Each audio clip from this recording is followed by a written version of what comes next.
Imagine this. You're walking through a quiet forest. The wind is still, the light dim. A soft rustle echoes among the trees. You glance sideways, and for just a moment, you catch a shadow darting across the ground. 8 legs, silent, watching. For thousands of years, humans have feared spiders.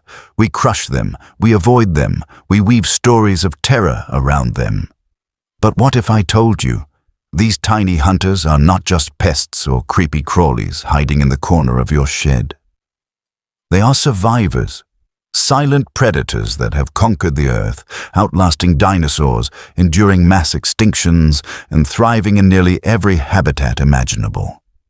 And here's the real mystery. Spiders should not even exist today.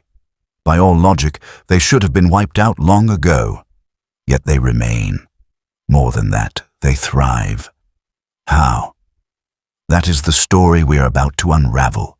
A journey stretching back over 380 million years to a time before forests, before dinosaurs, before the modern world itself.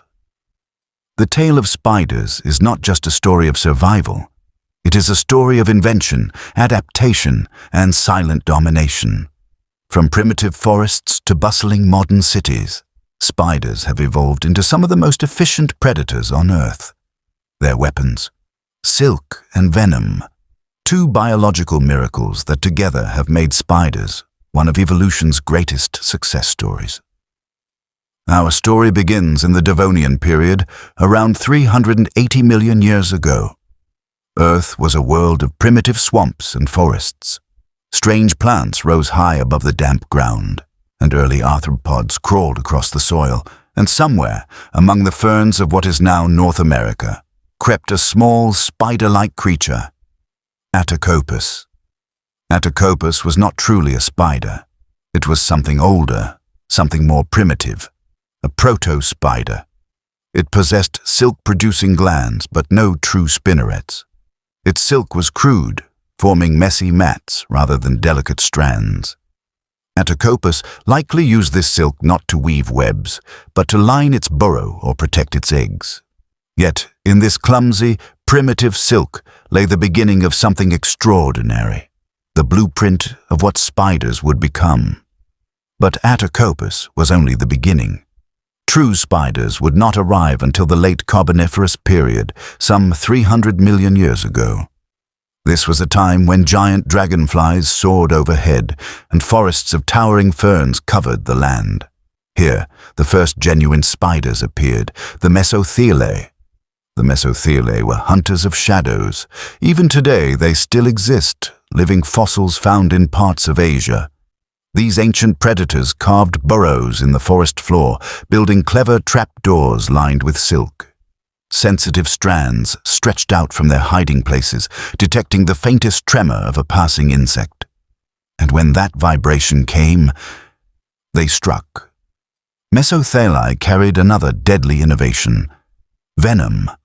Their fangs injected it into prey, not only to kill but to digest. Spiders could not chew or swallow solid food, so they developed a darker trick: extra-oral digestion.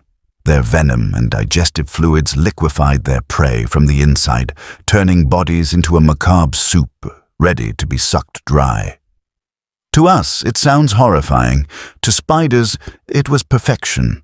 But even the Mesothelae faced challenges greater than any predator.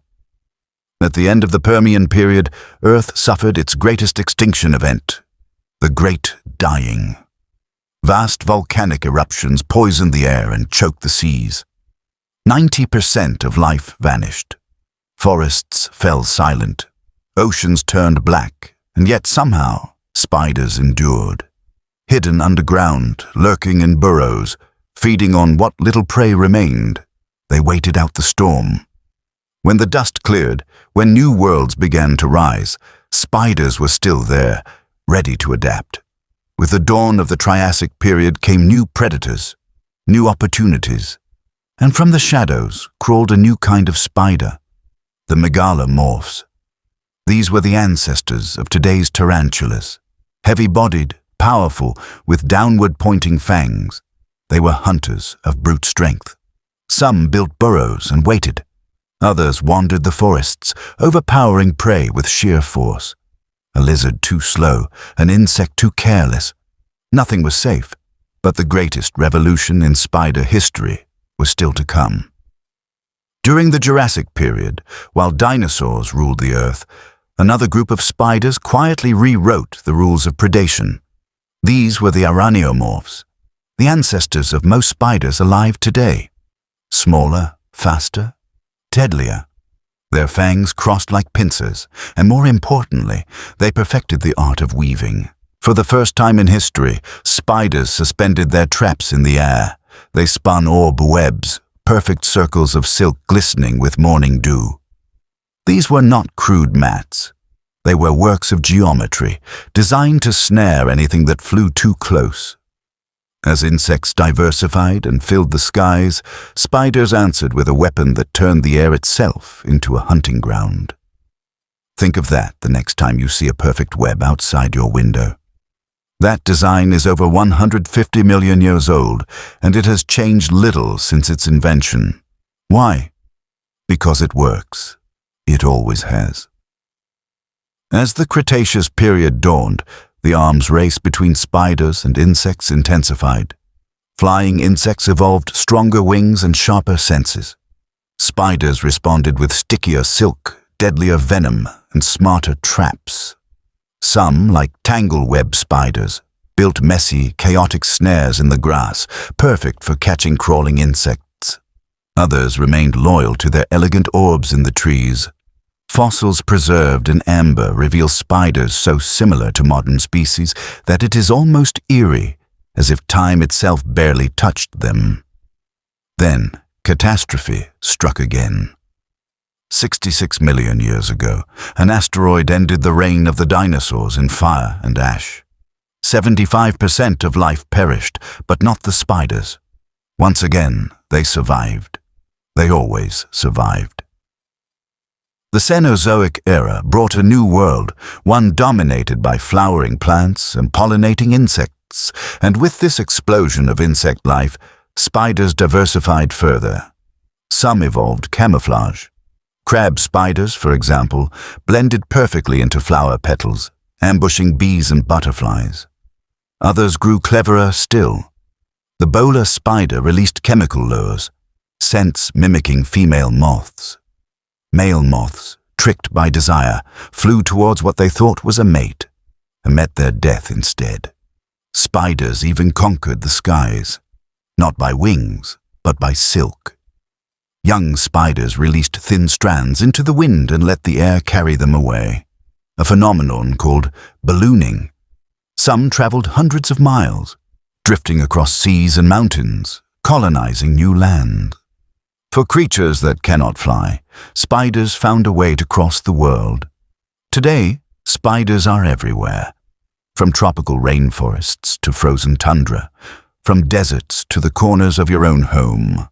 Some thrive in the wild, others in the very heart of human civilization.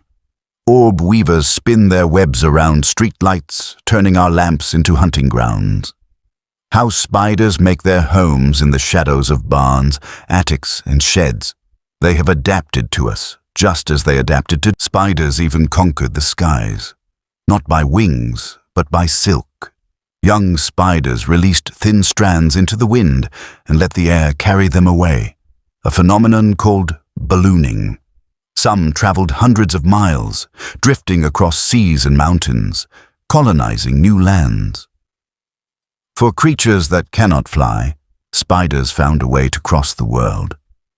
Today, spiders are everywhere, from tropical rainforests to frozen tundra, from deserts to the corners of your own home. Some thrive in the wild, others in the very heart of human civilization. Orb weavers spin their webs around streetlights, turning our lamps into hunting grounds. House spiders make their homes in the shadows of barns, attics, and sheds. They have adapted to us, just as they adapted to dinosaurs, to extinctions, to every challenge Earth has ever thrown at them. Yet even now, they face new dangers. Habitat loss, pesticides, and climate change threaten many species. A study in Europe found that populations of garden spiders have collapsed in some regions. The silent architects of our ecosystems may be disappearing before our eyes. But if history has taught us anything, it is this: spiders are resilient.